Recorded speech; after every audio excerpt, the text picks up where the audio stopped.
Jean-Baptiste est le seul prophète qui a l'esprit d'Élie et puis qui ne fait pas miracle. Or, Élisée a eu l'esprit d'Élie, il a fait 14 miracles. Mais Jean-Baptiste a l'esprit d'Élie, il n'a fait aucun miracle. Parce qu'il a régné l'esprit qui était sur lui. Maintenant, Jean dit, celui qui arrive, lui va vous baptiser d'esprit et de feu. Si le baptême de Jean nous donne accès à la Sainte Seine, le baptême de Christ nous donne accès à la puissance. C'est la raison pour laquelle par le baptême de Jean, les disciples ont mangé à la table du Seigneur. Mais quand ils ont reçu le baptême de l'Esprit, ils ont eu une commission qui était allée et faite de toutes les nations des disciples. Et voici des signes et les miracles qui accompagneront ceux qui auront cru. Les signes et les miracles ont été promis quand l'Esprit a été reçu. C'est là que l'Esprit et les miracles ont été manifestés. Tu ne peux pas avoir la puissance de Christ si tu es resté au niveau du baptême de l'eau. Beaucoup ici ont un baptême qui leur manque. C'est le baptême d'esprit et de feu. C'est pourquoi le livre de Daniel est très profond. Parce que Shadrach, Meshach, Abed-Nego ont goûté au baptême du feu. Ils sont sortis du feu et même le feu n'avait pas son odeur sur eux. Et dans le feu, on a jeté 3, mais ils marchaient à 4. Le baptême de feu, c'est le baptême de l'épreuve.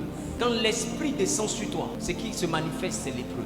Alors Apocalypse nous dit acheter de l'or éprouvé par le feu. Enfant de Dieu, quand tu es dans les épreuves, comprends que tu es dans une portion du baptême.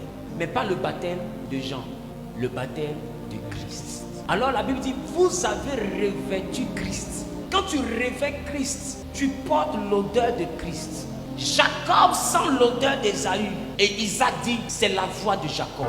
Mais c'est les mains d'Ésaü. Mais avant de le bénir, il dit, approche-toi pour que je te sente. Quand il sent son odeur, il dit, voici, mon fils Ésaü a l'odeur d'un champ que Dieu a béni. Quand Dieu veut bénir, il n'utilise plus ses yeux, il utilise son nez. Voilà pourquoi la Bible nous demande que nos prières doivent monter comme un parfum de bonne odeur. Parce que quand Dieu veut bénir et exaucer, il n'utilise plus ses yeux, il utilise son nez. Un parfum là, on ne le voit pas, un parfum on le sent. Voilà pourquoi avant de bénir Ésaü, Isaac a dû le sentir. Et c'est pour te montrer ce symbole là que Dieu a permis qu'au moment où Isaac puisse chercher à bénir, qu'il soit aveugle. Pour te faire comprendre que Dieu ne bénit pas avec les yeux, Dieu bénit l'odeur. Et comme Jésus connaît comment son Père bénit, il a voulu que la Bible dise, nous avons été revêtus de Christ. De la même manière qu'on a revêtu Jacob de l'habit d'Ésaü, nous on est revêtus de Christ pour que Dieu ne nous reconnaisse pas. Parce qu'à l'intérieur de l'habit là c'est Jacob, mais l'odeur qui est sur nous c'est Jésus. À l'intérieur de l'habit c'est Jacob, mais l'odeur qui est sur nous c'est Christ. Or Jésus sait que son Père ne regarde pas, il sent.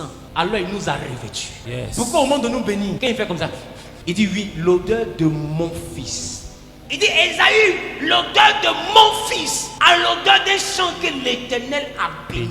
Donc ça veut dire que nous sommes revêtus de l'odeur de son fils, qui est l'odeur d'une personne que l'Éternel a agréée. Si tu veux devenir puissant dans le Seigneur, cherche le baptême.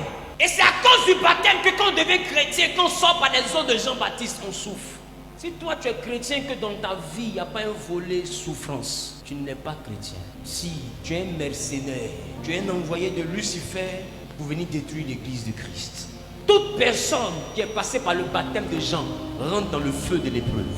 Remarquez, même Jésus, il nous baptise de feu et d'esprit, parce que lui aussi il était baptisé d'esprit et de feu. Quand il sort du baptême de Jean, le premier baptême qu'il reçoit c'est l'esprit. Yes. L'esprit descend sur lui. Le deuxième baptême qu'il reçoit c'est l'esprit du feu. Il est conduit dans le désert.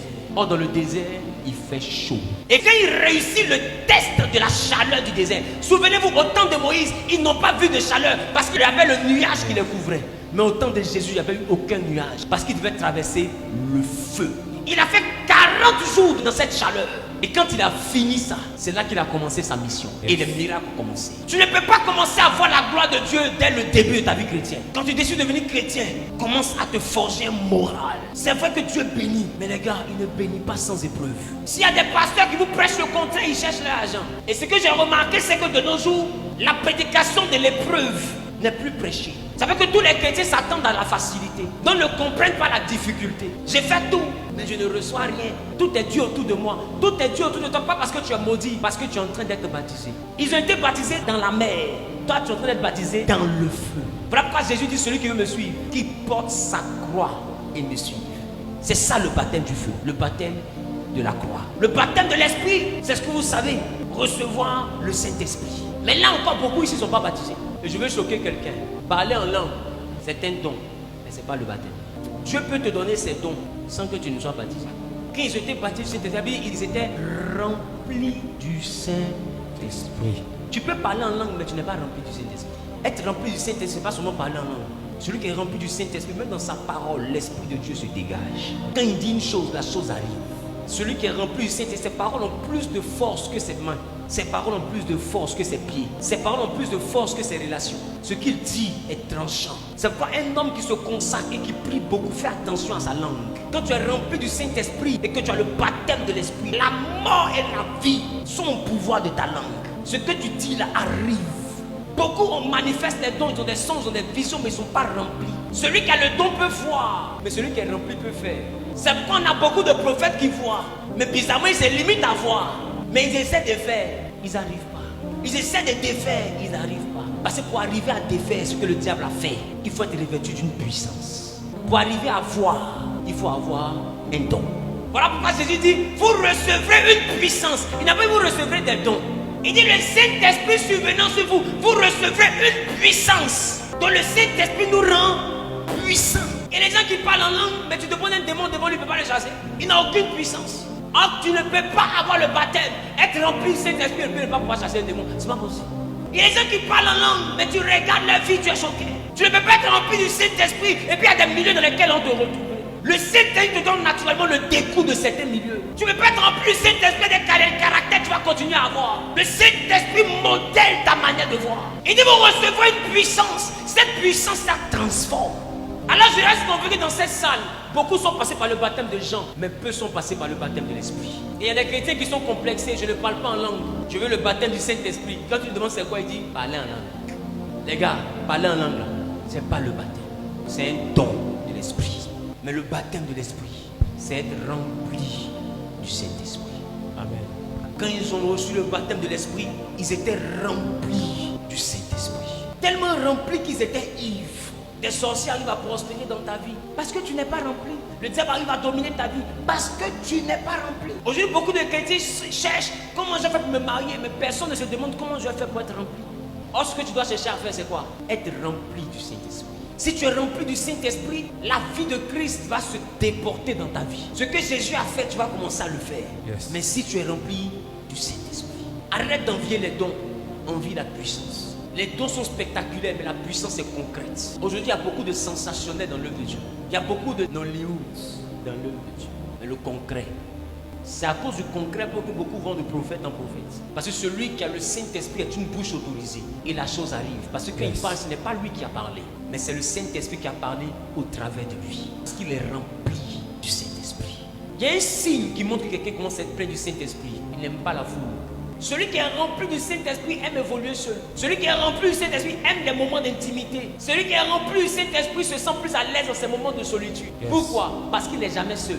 Pendant qu'on le voit seul, il est en intimité avec son Père. Parce que dans la solitude, il a un temps d'intimité avec son Père. Plus tu es rempli du Saint-Esprit, plus tu penses au Saint-Esprit, plus tu pries seul.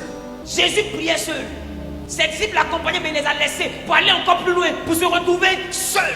Mais toi, tant qu'on n'est pas à l'église ensemble, ici, là, tu ne pries pas. Quand tu aspires à être rempli du Saint-Esprit, quand tu connais l'avantage du Saint-Esprit, tu ne peux pas dire je suis seul à la maison, je m'ennuie. Tu ne peux pas t'ennuyer étant seul. Parce que la présence du Saint-Esprit t'envoie à ne pas sentir le temps. Mais toi, tu arrives à t'ennuyer. Parce que tu ne fais pas de l'Éternel tes délices. Il dit ne peut pas te donner ce que ton cœur désire si tu ne fais pas de lui tes délices. Quand tu t'assois à la maison, qu'est-ce que tu fais de tes journées? Tu n'as pas sommeil, qu'est-ce que tu fais de ta nuit? Tu regardes quoi? Des directs, des buzz, des affairages, des scandales. Des choses qui ne vont pas t'édifier. Or, tu peux te consacrer et puis prier. Tu regardes quoi? Des SMS qui t'ont donné Gourmet. Comment il t'a parlé mal, tu relis tous les SMS. Oh, il y a des versets bibliques que tu n'as pas encore lu. Hein. Mais tu vois, il y a les gens ils relisent SMS. Non, mais il m'a parlé mal. Et tu vas partir de SMS jusqu'en janvier. Ma chérie, tu n'as rien à lire dans la Bible. Tu n'as rien à faire de ta lecture. Regarde ton voisin, il faut dire que tu ne sais pas la valeur du Saint-Esprit. Dans cette saison que j'ai prophétisée, le seul qui peut t'aider, c'est le Saint-Esprit. Quand on reçoit le Saint-Esprit, on reçoit une puissance. Et la puissance vient dans notre vie pour faire de nous des puissances. Aspire au baptême. Pas au baptême d'eau, au baptême de l'esprit. Le baptême de l'esprit se recherche. C'est dans le jeûne, c'est dans la prière. Veille sur ta vie, veille sur ton quotidien. Veille sur tes choix. Veille sur tes pensées. Veille sur l'état de ton cœur. Si tu aspires vraiment au baptême du Saint-Esprit. Évite des amitiés bizarres. Évite des environnements bizarres. On va vers les fêtes. Évite le libertinage. Fêter n'est pas synonyme de se débaucher. Fêter n'est pas synonyme de se dépraver. Va dans les endroits qui glorifient l'Éternel. Tu peux fêter en allant simplement au restaurant. Si tu